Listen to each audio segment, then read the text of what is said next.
ఎప్పుడైనా ఒకసారి ఇలా ట్రై చేయండి. ఈజీగా 10 మినిట్స్‌లో చికెన్ ఫ్రై అయిపోతదనమాట. వేడి వేడి అన్నంలో చాలా కమ్మగా ఉంటుంది.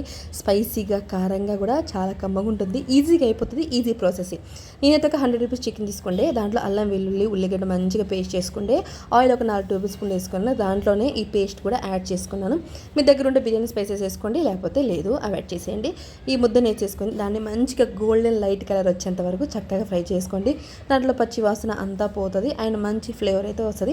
అప్పుడు దాకా చక్కగా ఫ్రై చేసుకోండి. దీన్ని మనం ఎంత చక్కగా ఫ్రై చేసుకుంటామో మసాలా అంత టేస్టీగా ఉంటుంది. దేనికైనా ఇదే ఫస్ట్ పార్ట్ అనమాట. తర్వాత చికెన్ కూడా వేసేసుకొని ఒక 4 సార్లు చికెన్ కూడా కడిగి వేసేసుకొని మంచిగా కలిపేసి వాటర్ అంతా డ్రై అయిపోయి మంచి లైట్ కలర్ వచ్చేంత వరకు దీన్ని మంచిగా ఫ్రై చేసుకోవాలి. మీ ఇష్టం సాఫ్ట్గా ఉండాలంటే కొంచెం ముక్క ఉడికిందా లేదా అని స్పూన్ పెట్టి గెలిగితే సరిపోతుంది కదా. కానీ లైట్ గోల్డెన్ కలర్ వచ్చేంత వరకు చికెన్ అయితే ఫ్రై చేసుకోండి. ఇంకొక బౌల్ తీసుకోండి. దాంట్లో మెజర్మెంట్ చెప్తాను. చికెన్ మసాలా అండ్ పసుపు, ఉప్పు, గరం మసాలా, కారం మీ స్పైసీ తగ్గట్టు 1.5 స్పూన్ అయితే ఈజీగా పడుతుంది. గరం మసాలా కొంచెం స్పైసీ ఎక్కువ చేసేది, ఎందుకంటే మనం స్పైసీ చికెన్ చేస్తున్నాం కాబట్టి కొంచెం అన్ని స్పైసెస్ కొంచెం ఎక్కువనే యాడ్ చేసేసుకోండి. అప్పుడే బాగుంటుంది.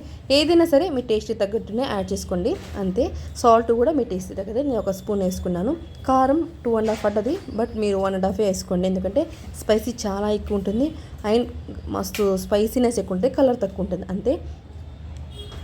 అన్నీ ఒకేసారి వేసుకుంటే తర్వాత మన ఈజీగా ఉంటుంది కదా అని మెజర్మెంట్ చెప్పడానికి అలా వేసుకోండి అనమాట.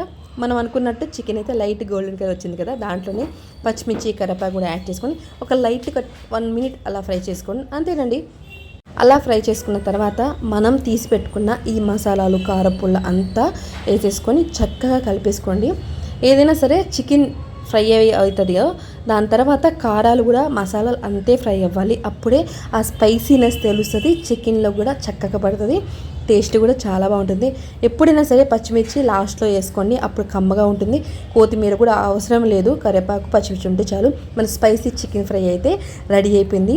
చూడడానికి టెంప్టింగ్గా, కలర్ఫుల్గా ఉంది కదా, నోరూరేస్తుందా, కానీ చాలా బాగుంటుంది. ఈజీగా అయిపోవాలి కదా. అండ్ బ్యాచిలర్ బ్రదర్స్ మీకు ఇంకా ఈజీగా అయిపోతుంది.